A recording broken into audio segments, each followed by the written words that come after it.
దేవునికి స్తోత్రము. మీ అందరికీ వందనాలు. ఈ దినము కొరకై ఏర్పాటు చేయబడిన వాక్య భాగము అపోస్తల కార్యములు 5వ అధ్యాయం 7వ వచనం. ఇంచుమించు 3 గంటల సేపటికి వాని భార్య జరిగినది ఎరుగక లోపలికి వచ్చెను. ఆమేన్. దేవునికి స్తోత్రం. హల్లెలూయా, హల్లెలూయా, హల్లెలూయా.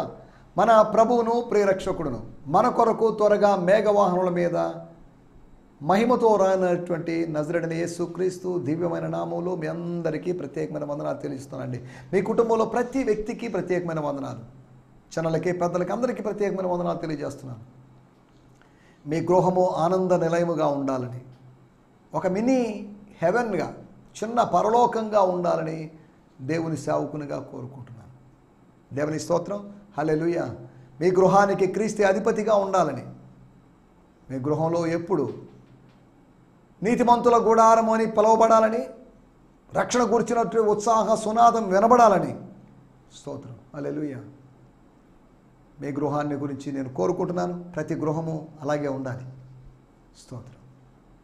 దైవ గృహంగా మారాలి, స్పిరిచువల్ హౌస్గా మారాలి, హోమ్ హౌస్గా మారాలి, హ్యాపీ హోమ్గా, హోలీ హోమ్గా.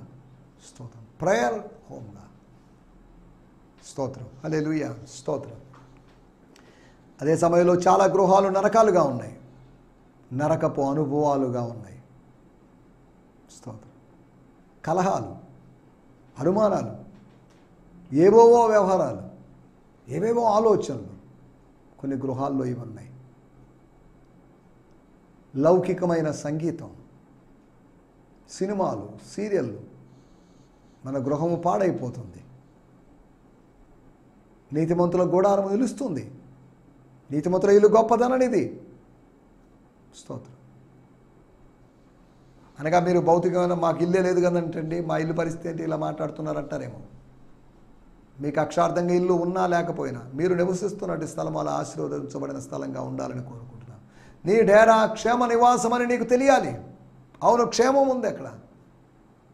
నువ్వు ప్రార్థిస్తున్నావు కాబట్టి, నువ్వు ఉపవసిస్తున్నావు కాబట్టి, నువ్వు వాక్య ధ్యానం చదువుతున్నావు కాబట్టి, నీ ఇంట్లో నువ్వు యథార్థ హృదయంతో నడుచుకుంటున్నావు కాబట్టి అది క్షేమ నివాసంగా మారుతుంది. దేవుని స్తోత్రం. హల్లెలూయా. స్తోత్రం. అది కేవలము నీ గృహము కేవలము హోటల్గానో, నీ గృహము కేవలం లాడ్జ్గానో ఉండడానికి వీల్లేదు. చాలామంది భోజనానికి మాత్రం, నిద్రపోవడానికి మాత్రం కాదు. ఇంతకు మించి మనం రెస్ట్ తీసుకోవడానికి, ఇంత మించి మనం కాస్త రిలాక్స్ అవ్వడానికి, ఇంత మించి కొద్ది రిజాయిస్ కావడానికి, ఇంత మించి మనం కొద్ది రీడింగ్ చేయడానికి, వాక్యం ధ్యానం చేయడానికి. స్తోత్రం. హల్లెలూయా. స్తోత్రం. స్తోత్రం. ఈ సమయంలో మనము దేవుని వాక్యాన్ని వినబోతున్నాం.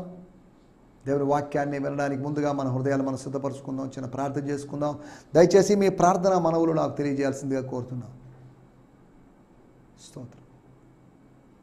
ప్రభు కృపను బట్టి నిన్న రాత్రి నెల్లూరు జిల్లా అల్లూరుకి యువతలో ఉన్నటువంటి నార్త్ మోపూర్ నుంచి కొద్ది లోపలికి వెళ్తే గమళ్ళపాలెం అనేటువంటి ఊరుంది.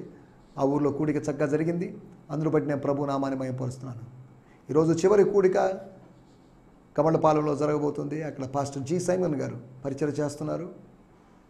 అక్కడ ఒక 40-50 మంది కూడి వస్తున్నారు. అక్కడ దైవ కార్యాలు జరుగుతున్నాయి, జరగాలి ఇంకను. ఆ దేవుని సేవకుని కుటుంబం అక్కడ చక్కగా నిలబడి స్థిరపడి ఇంకా విస్తారమైన పరిచర్యను అక్కడ చేయడానికి ప్రభు వారికి సాయం చేయాలని మీరు ప్రార్థించాల్సిందిగా కోరుతున్నాం. నేను, నా బృందం, నా తోటి దేవుజనులు మేమందరం వెళ్తున్నాం. అక్కడ దైవ కార్యాలు చూడాలి. కనుక ఈరోజు రాత్రి మీకు ఇంకా ప్రార్థించడానికి టైం ఉంది. ఇప్పుడు 8 గంటలు అయింది కనుక ఇంకో 12 గంటల టైం ఉంది. అంటే ఇంచుమించు 8 గంటలు 8:30 టైంలో నాకు సందేశానికి సమయం ఇస్తారు. కనుక ప్రభువా మీ దాసుడు బలమైన వర్తమానం అందించాలి.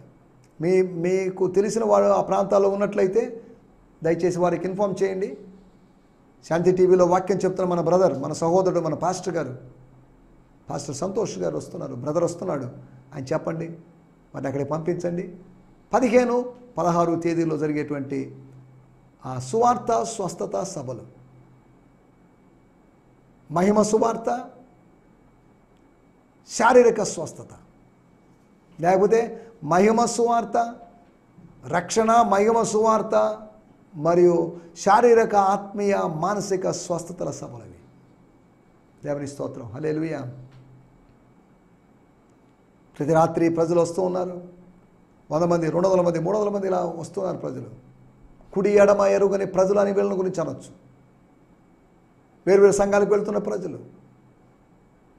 ప్రభు అంటే దాహం కలిగిన ప్రజలు. స్తోత్రం. కాబట్టి ఈ 2 రోజుల కూడికల్లో భాగంగా ఈరోజు చివరి కూడిక కనుక మీరు ప్రత్యేకంగా ప్రార్థించాల్సిందిగా కోరుతున్నాం. రేపు ఉదయకాలం నేను మీ ముందు నిలబడి సందేశం అందించేసానికి నేను ప్రయాణంలో ఉంటాను. నేను రామగుండం వెళ్తున్నాను. అక్కడ నైట్ సభలో వాక్యం బోధించడానికి వెళ్తున్నాను. ప్రభు నన్ను అక్కడిక్కడికి తీసుకుని వెళ్తున్నాడు. యెహోవా ఆత్మ నన్ను ఇక్కడికి తీసుకుని వెళ్తుంది. తెలంగాణకి, తెలుగు రాష్ట్రాలకు తీసుకొని పోతుంది, తమిళ రాష్ట్రానికి, వేరు రాష్ట్రాలకు తీసుకొని పోతుంది. దేవుడి కార్యాలు జరుగుతున్నాయి. స్తోత్రం. హల్లెలూయా. స్తోత్రం. ఇట్టి సంగతులకు యోగ్యమైన వాడిని కాదు నేను, చాలిన వాడిని కాదు నేను నిష్ప్రయోజకుడైన దాసుని మాత్రమే, నేను ఖాళీ పాత్రను మాత్రమే. ఆయన నింపి వాడుకుంటున్నాడు. ఇది ఆయన గొప్పతనమే. ప్రభుత్వమైతే 22వ తేదీ స్తోత్రం చెన్నైలో పాస్టర్స్ మీటింగ్ ఏర్పాటు చేస్తున్న ఒక 40 మంది తెలుగు పాస్టర్స్, రాబోయే రోజులు తమిళ పాస్టర్స్ మధ్యలో కూడా దేవుని వాక్యం బోధించడానికి వెళ్ళబోతున్నాను.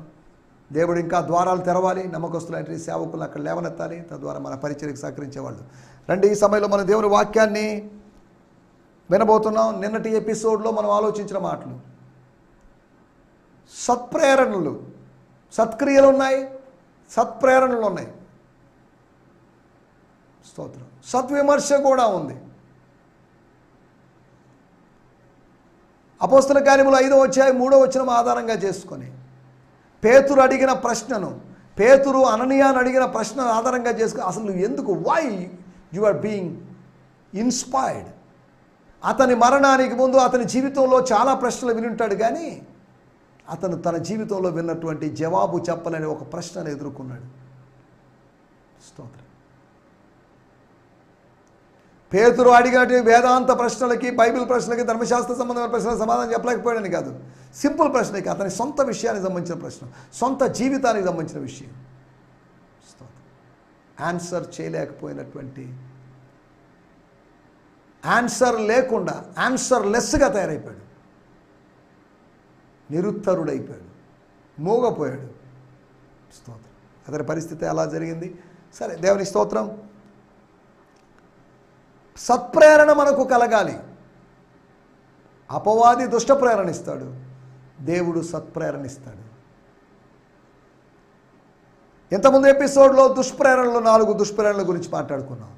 నిన్నటి ఎపిసోడ్లో 4 సత్ప్రేరణల గురించి మాట్లాడుకున్నాం. వాటి గురించి ఒక నిమిషం నేను మీకు 1-2 నిమిషాలు మీకు గుర్తు చేస్తాను. ఆరాధించుటకు అపోస్తలుడైన పౌలు ప్రేరేపించాడు ప్రజల్ని. కొరింథీ పట్టణములోని ప్రజల్ని, విగ్రహారాధనతో వ్యభిచారంతో నిండిన పట్టణంలోని ప్రజల్ని యూదుల ఆరాధన, డయానా ఆరాధన లేదా అర్తమీస్ దేవి యొక్క ఆరాధన కాకుండా స్తోత్రం అద్భుత దేవుడైనటువంటి యేసును ఆరాధించడానికి వాళ్ళని ప్రోత్సహించాడు, ప్రేరేపించాడు. రెండోది, అపోస్తలుడైన పౌలు రోమా పట్టణంలోని సంఘాన్ని ఉద్దేశించి అన్యజనులు అనబడేటి వాళ్ళని, అన్యజనులుగా ఉండి మారు మనసు పొంది లేదా రక్షింపడిన వాళ్ళని, మీరు మారు మనసు పొందారు, దానికి కారణం ఏంటంటే దేవుని మంచితనం మిమ్మల్ని ప్రేరేపించింది. సువార్థికుడిగా నేను ప్రేరేపించానని కాదు, మా బృందం వాళ్ళని మిమ్మల్ని ప్రేరేపించిందని కాదు. సువార్త ప్రకటించబడింది, సువార్తలో ప్రస్తావించబడిన, సువార్తలో ఉన్నటువంటి దేవుని యొక్క గుడ్నెస్, సువార్తలో ఉన్నటువంటి క్రాస్, సువార్తలో ఉన్నటువంటి సిలువ, సువార్తలో ఉన్నటువంటి సిలువలో జరిగినటువంటి ఆ గొప్ప త్యాగం, ఆ బలియాగం, ఆ పుణ్యకార్యం, దాని ఫలితంగా మీరు మారు మనసు పొందారు. మీ మనసు మారింది, మీ మనసు చేంజ్ అయింది, మీ ఆత్మ మారింది, మీ హృదయం మారింది, మీ జీవితం మారింది. స్తోత్రం. దీని వెనకాల ఒక దుష్ప్రేరణ కాదు, ఒక సత్ప్రేరణ ఉంది. స్తోత్రం. మారు మనసు పొందడానికి అనగా ఆత్మీయంగా ఆరంభించడానికి ఒక ప్రేరణ. స్తోత్రం. అంతేకాకుండా దేవునికి భయపడడానికి. ఎందుకు భయపడాలి దేవునికి? ఆయన మన తండ్రే కదా, ఎందుకు భయపడాలంటారేమో. ఆయన మన తండ్రే, అదే సమయంలో ఆయన మన న్యాయాధిపతి కూడా, నీతి గల న్యాయాధిపతి, అవినీతి లేని న్యాయాధిపతి, బేమా సీట్ అని చెప్పబడినటువంటి ఆ న్యాయపీఠము దగ్గర ఉండి తీర్పు తీరుస్తున్నప్పుడు, ప్రతివాడు తన లెక్కను అప్పగించాల్సిన సమయం వచ్చినప్పుడు, ప్రతిదీ అగ్ని చేత పరీక్షించబడే సమయం వచ్చినప్పుడు, స్తోత్రం, దేవుడు న్యాయాధిపతి స్థానంలో కూర్చున్నప్పుడు, అలనాడు ఆ కోర్టులో పిలాతు న్యాయస్థానంలో కూర్చొని ఉన్నట్లుగా, లేకపోతే మన కోర్టులో సుప్రీంకోర్టులోనో హైకోర్టులోనో మన జస్టిస్లు వాళ్ళందరూ కూర్చున్నట్లుగా స్తోత్రం ఈయన కూర్చుంటాడు. తీర్పు తీర్చే ఒక దినాన్ని నిర్ణయించాడు, తీర్పు తీర్చే మనుషుని నిర్ణయించాడు అని అపోస్తుల కార్యములు 17వ అధ్యాయంలో పౌలు గారు అన్నారు. స్తోత్రం. ఆయనకు భయపడండి, ఆయనకు మాత్రమే భయపడండి. స్తోత్రం. మిమ్మల్ని ప్రేరేపిస్తున్నాం, ఆయనకు మాత్రమే భయపడండి. నాకు కూడా భయపడండి, మేము దేవుని సేవకుడు, నా మీద కూడా అభిషేకం ఉంది కాబట్టి నాకు కూడా కాస్త భయపడండి. ఆయనకు 90%, నాకు 10% అది కాదు, సంపూర్ణముగా ఆయనకు భయపడండి. మీరు భయము చెందవలసిన వాడు ఆయనే. స్తోత్రం. సరైన భయభక్తులు కలిగి ఉండాల్సింది, ఫియర్ ఆఫ్ ది లార్డ్ కలిగి ఉండాల్సింది ఆయన విషయంలోనే అని చెప్పడాన్ని మనం చూస్తున్నాం. ఆయనకు భయపడడానికి ఎటర్నల్ గాస్పల్లో, నిత్య సువార్తలో, ప్రకటన గ్రంథం 14వ అధ్యాయంలో చెప్పబడింది, దేవునికి భయపడండి. ఫియర్ గాడ్, ఫీల్ గాడ్ అని కాదు, ఫియర్ గాడ్. స్తోత్రం. తర్వాత చివరిగా ఆశీర్వాదం పొందుటకు. ఏం ఆశీర్వాదం పొందుటకు? 2వ తెస్సలోనిక పత్రిక 3వ అధ్యాయము 5వ వచనంలో మరలా చదువుతున్నాను, మీ కొరకు చదువుతున్నాను, దయచేసి తీసిన బాగానే చూడండి. వేరు వేరు తర్జుమాలో కూడా మీరు చూసుకోవచ్చు. 2 Thessalonians 3rd chapter verse 5. దేవుని అందరి ప్రేమయు, దేవునిలో ప్రేమ ఉంది, దేవుడు ప్రేమ స్వరూపి, దేవుని అందరి ప్రేమయు క్రీస్తు చూపిన ఓర్పును, అనగా ప్రేమ ఓర్పు, ప్రేమ ప్లస్ ఓర్పు మీకు కలుగునట్లు ప్రభు మీ హృదయములను ప్రేరేపించునుగాక. ఈ నూతనమైన ఆశీర్వాదం, ఇది ప్రేమ ఓర్పు కలిసినటువంటి ఈ ఆత్మ సంబంధమైన ఆశీర్వాదం. ప్రేమ ఓర్పు ఇంచుమించు ఆత్మఫలమే. ఈ ఆత్మఫలము, ఈ రెండు కలిసినటువంటి, రెండు ఫలాలు కలిసినట్టు ఒక ఆత్మఫలం, ఈ సంయుక్త ఫలం. స్తోత్రం. ప్రేమ ఓర్పు కలుగునట్లుగా. స్తోత్రం. ఆయన ప్రేరేపిస్తే ప్రేమ ఓర్పు కలుగుతాయి. ప్రేమ ఓర్పు అనుభవాల్లోకి మీరు వెళ్ళినట్టు, ఇట్టి ఆశీర్వాదం మీరు పొందినట్లుగా, ఇటు ఆత్మీయ ఆశీర్వాదము ప్రేమ ఓర్పును కలిగి, లేకపోతే ఓర్పును మీకు కలిగించున్నట్లు, మీలో పుట్టించున్నట్లు, ఈ రెండు ఫలాలు మీలో కనిపించినట్లు దేవుడు మిమ్మల్ని ప్రేరేపించునుగాక. దేవుడు మనల్ని ప్రేరేపించాలి. Love and patience. స్తోత్రం. హల్లెలూయా. ఈ లవ్ అండ్ పేషెన్స్ మీకు కలుగునట్లుగా మీ హృదయములు ప్రేరేపించబడాలి. హల్లెలూయా. స్తోత్రం. ప్రతి హృదయం ప్రేరేపించబడాలి. తెస్సలోనిక సంఘములోనే కాదు, ఈ ఆధునిక సంఘములో, నెల్లూరు సంఘములో, ఆంధ్రాలోని సంఘములో, ఇండియాలోని సంఘములో ఉన్నటువంటి ప్రతి విశ్వాసికి ప్రేమ ఓర్పు కలుగునట్లుగా దేవుడు ప్రేరేపించునుగాక. సువార్త ద్వారా, బోధల ద్వారా, ఉపదేశం ద్వారా, మీటింగ్ ద్వారా, ఉద్యమ కూడికల ద్వారా ప్రేరేపించునుగాక. స్తోత్రం. హల్లెలూయా. స్తోత్రం. వీటి గురించి మనం నిన్నటి ఎపిసోడ్లో మాట్లాడుకున్నాం. రండి, ఈ దినం మన ధ్యానం నిమిత్తమై అపోస్తుల కార్యములు 5వ అధ్యాయము 7వ వచనం. అపోస్తుల కార్యములు 5వ అధ్యాయము 7వ వచనం. ఇంచుమించు 3 గంటల సేపటికి అననీయ గారి భార్య సప్పీరా గారు ఇవన్నీ తెలియక లోపలికి వచ్చాను. 5వ అధ్యాయం 7వ వచనం నేను చదువుతున్నాను, ఫాదర్స్ లైఫ్ న్యూ టెస్టిమెంట్లోంచి. దెన్ అబౌట్ 3 hours later, 3 గంటల సేపటి కనుక 3 గంటల తర్వాత, his wife not knowing what had happened, ఏమి జరిగిందో తెలియకుండా లోపలికి వచ్చింది, అపోస్తుల దగ్గరికి వచ్చింది. ఇప్పటి లోపలే రావడంతోనే మమ్మల్ని స్వీకరిస్తారు, మమ్మల్ని అభినందిస్తారు. ఏమా మీ ఆయన బర్నబాస్ గారిలాగా ఇచ్చాడటగా, మీ దాతృత్వం గొప్పదండి అని పొగడ్తలు పొందడానికి ఆశతో వస్తున్నటువంటి స్త్రీ. తనకు తెలియదు ప్రాణం కోల్పోయినటువంటి తన భర్త బయట పాతి పెట్టబడ్డాడు అనే సంగతి తనకు తెలియదు. 3 గంటల తర్వాత వచ్చింది. స్తోత్రం. ఈ 3 గంటలు ఏం జరిగింది మనకు తెలియదు. స్తోత్రం. ఈ 3 గంటల్లో జరిగిన విషయాలు, ఈ 3 గంటలైనా ఆమెకు ఇన్ఫర్మేషన్ వెళ్ళకపోవడం ఏంటి? ఒకవేళ ఆమె ఇక్కడికి లోపలికి రాకుండా ఉంటే ఆమెకు ఇన్ఫర్మేషన్ తెలిసిండేది కాదా? ఎవరు చెప్పలేదు. మరణ వార్త త్వరగా చేరుకుంటుంది, మరణ వార్త ఇంపార్టెంట్, తెలియజేయడం అవసరం ఉంది. కానీ ఆ మరణ వార్త అనగా తన భర్త చనిపోయి అతడు పాతి పెట్టబడి ఇన్ని జరిగాయి. భార్య అనుమతి లేకుండా భార్యకి చెప్పాలి కదా, భార్యకి ఇన్ఫార్మ్ చేయాలి కదా. ఇవేమీ లేకుండా వాళ్ళు భూస్థాపన చేసేసారు యవనస్తులు. స్తోత్రం, హల్లెలూయా. నేను చదువుతున్నాను 5వ అధ్యాయము 7వ వచనం. 3 hours later his wife came into the room with no clue what had happened to her husband. నా భర్తకి ఏమైంది? ఒకళ్ళ రోజుల్లో ఫోన్ కాల్స్ ఉంటే వెంటనే వాట్సాప్, ఇదిగో అయ్యగారి దగ్గర పాదాల దగ్గర డబ్బులు పెట్టాను, ఫోటో తీశాను, వేరే వాళ్ళ చేత ఫోటో తీయించాను, నీకు పంపిస్తాను, మన గ్రూప్లో పెట్టాను, మన ఫ్యామిలీ గ్రూప్లో పెట్టాను చూడు. లేకపోతే అయ్యగారితో డబ్బులు ఇస్తున్నట్టు సెల్ఫీ తీసుకున్నాను, నేను కానుక ఇస్తున్నట్టు సెల్ఫీ తీసుకున్నాను, నువ్వు కూడా వచ్చింటే బాగుండేది, మన ఇద్దరం ఇస్తున్నట్టు సెల్ఫీ తీసుకుంటే, ఫోటో తీసుకుంటే ఎంత బాగుండేది.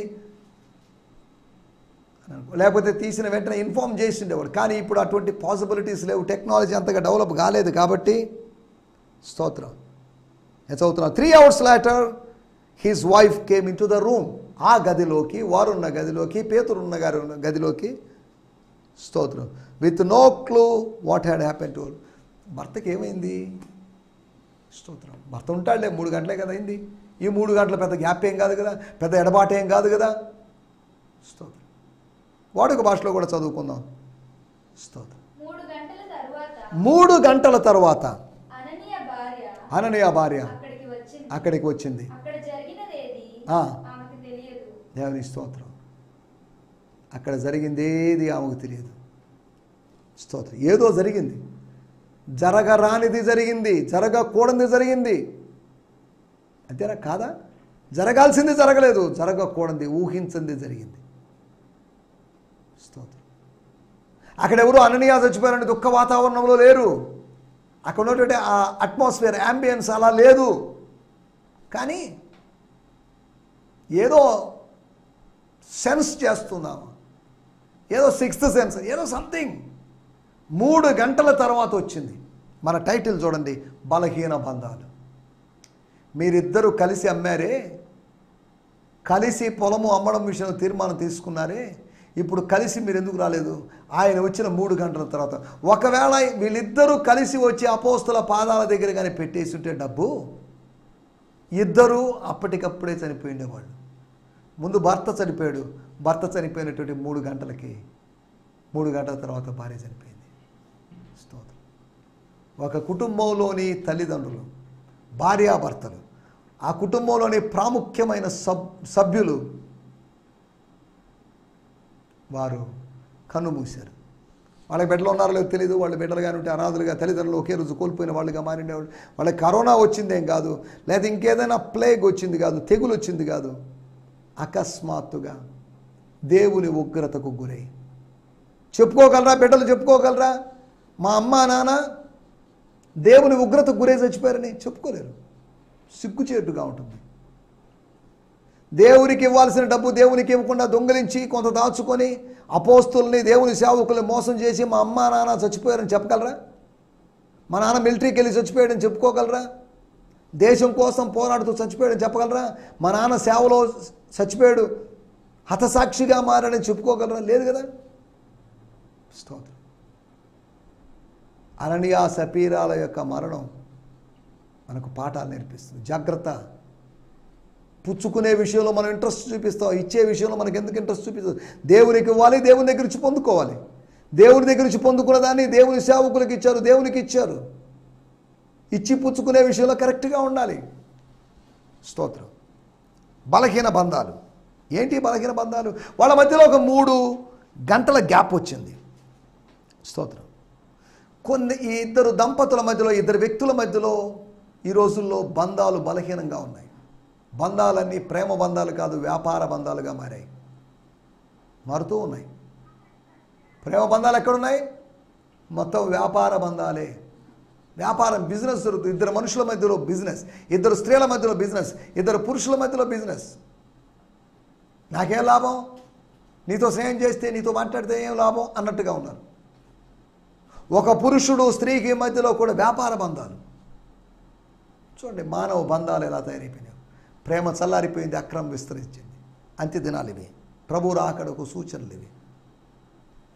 స్తోత్రం. హల్లెలూయా. స్తోత్రం. బలహీనమైన బంధాల గురించి మనం మాట్లాడుకోబోతున్నాం. అమ్మడానికి చూపించినటువంటి ఐక్యత సహవాసానికి రావడంలో చూపింటే ఎంత అద్భుతంగా జరిగేది. ఈ రోజుల్లో బంధాలు బలహీనంగా, నువ్వు పోలే నేను వస్తానులే, మళ్ళీ వస్తానులే, వచ్చే నెల వస్తానులే, రేపు వస్తానులే, వచ్చే వారం వస్తానులే, ఇద్దరం కలిసి వెళ్దాం అమ్మాయి ఆరాధనకి అని భార్యతో చెప్పే భర్త ఎక్కడున్నాడు? అమ్మాయి మన ఇద్దరం కలిసి వెళ్దాం, వెయిట్ చేయి అని భర్త చెప్పగలరా? మనందరం కలిసి వెళ్ళాలి అని కుటుంబం అంతా కలిసి వస్తుందా? లేదు.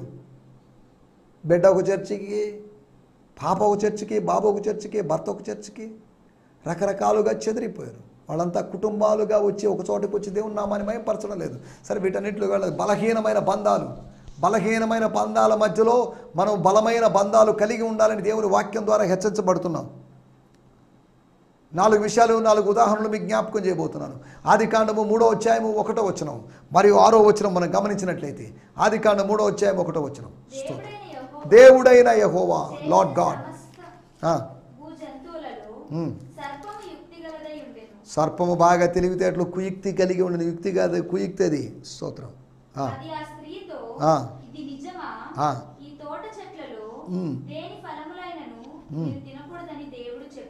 అమ్మో, ఏం తెలియనట్టుగా నంగనాచిలాగా, అమాయకుల్లాగా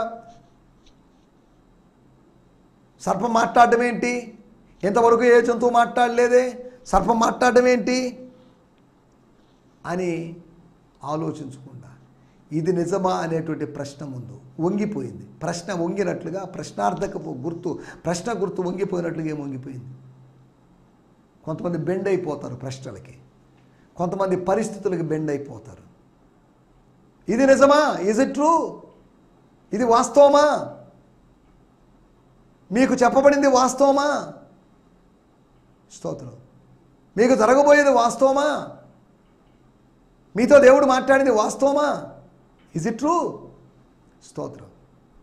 ఆదాము అవ్వలు 6వ వచనంలో రాయబడింది, ఆ స్త్రీ వృక్షము ఆహారమునకు మంచిది, కనులకు రమ్యమైనది చూచినప్పుడు ఆమె దాని ఫలముల్లో కొన్ని తీసుకొని తిని, స్తోత్రం, తినింది, తర్వాత తన భర్తకి ఇచ్చింది. ముందు తనది. వాళ్ళిద్దరూ ఒకే చోట ఉన్నారని రాయబడలేదు, అలాగని విడివిడిగా ఉన్నారని మనం వ్యాఖ్యానించలేము. జాగ్రత్తగా అర్థం. వాళ్ళ మధ్యలో ఒక చిన్న గ్యాప్ ఉంది. ఎన్ని గంటల గ్యాప్ ఏంటో మరి మనకు తెలియదు. స్తోత్రం. ఆదాము అవ్వల మధ్యలో కూడా బంధం బలహీనమైపోయింది. వాళ్ళ మధ్యలో బలమైన బంధం ఉంది. 2వ అధ్యాయంలో చూస్తే బలమైన బంధం. సాతానుడు ప్రవేశిస్తే బంధం బలహీనమైపోద్ది. వాడు బలహీనపరుస్తున్న బంధాలని. 3వ వ్యక్తి వస్తే బంధం బలహీనమైపోతుంది. స్తోత్రం. 2వ విషయాన్ని నేను మీకు జ్ఞాపకం చేస్తాను. ఆదికాండము 19వ అధ్యాయము 3వ వచనం. జెనిసిస్ 19:3. స్తోత్రం. అతడు మిక్కిలి బలవంతం చేసినప్పుడు, లోతు మిక్కిలి బలవంతం చేసినప్పుడు, ఎస్,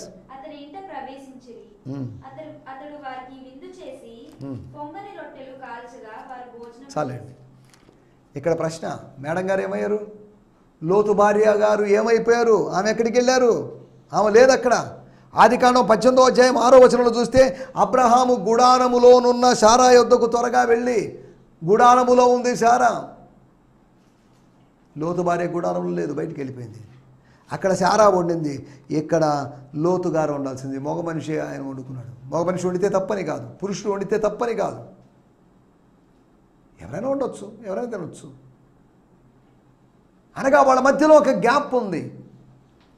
అబ్రహాము శారాల మధ్యలో ఉన్నట్టుగా, వాళ్ళు ఐక్యంగా ఉన్నట్లుగా, లిటరల్గా కూడా ఐక్యంగా ఉన్నట్టుగా లోతు భార్య అలా లేరు. స్తోత్రం. ఆమె ఎక్కడో ఉంది.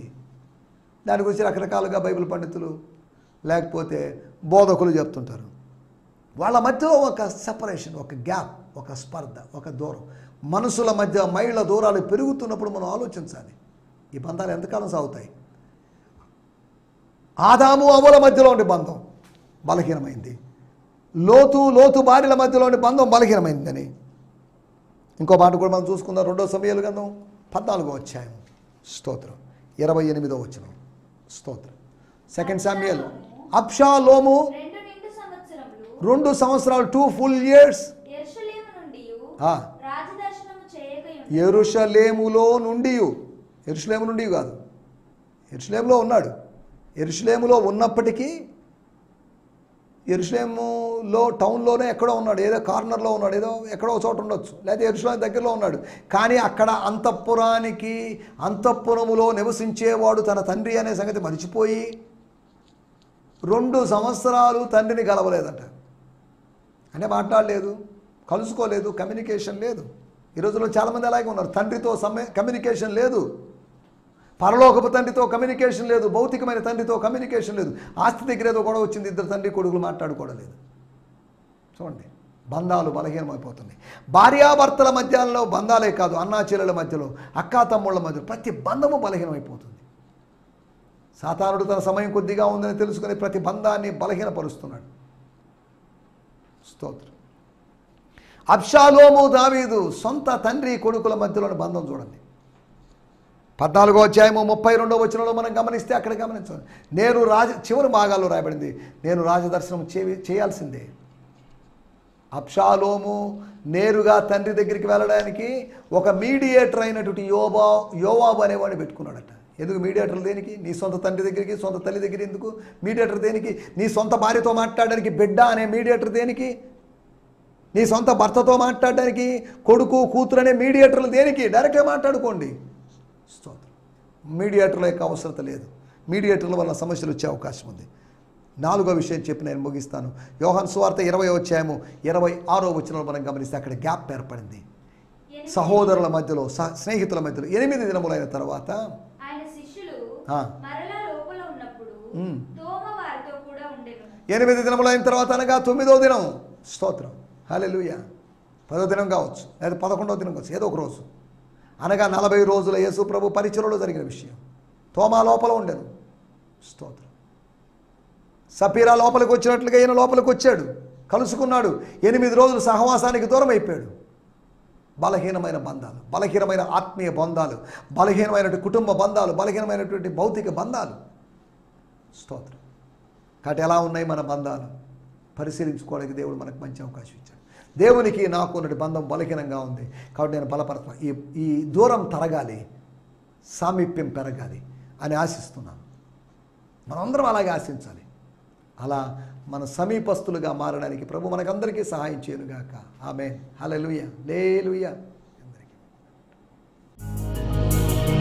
ఈ సందేశము మీకు ఆశీర్వాదకరంగా ఉందని నమ్ముచున్నాము. ప్రార్థనా అవసరతల కొరకు మమ్మల్ని సంప్రదించవలసిన మా చిరునామా గిద్యోన్ మిషన్ చర్చ్, 6వ వీధి, శాంతినగర్, నెల్లూరు 4, ఆంధ్రప్రదేశ్.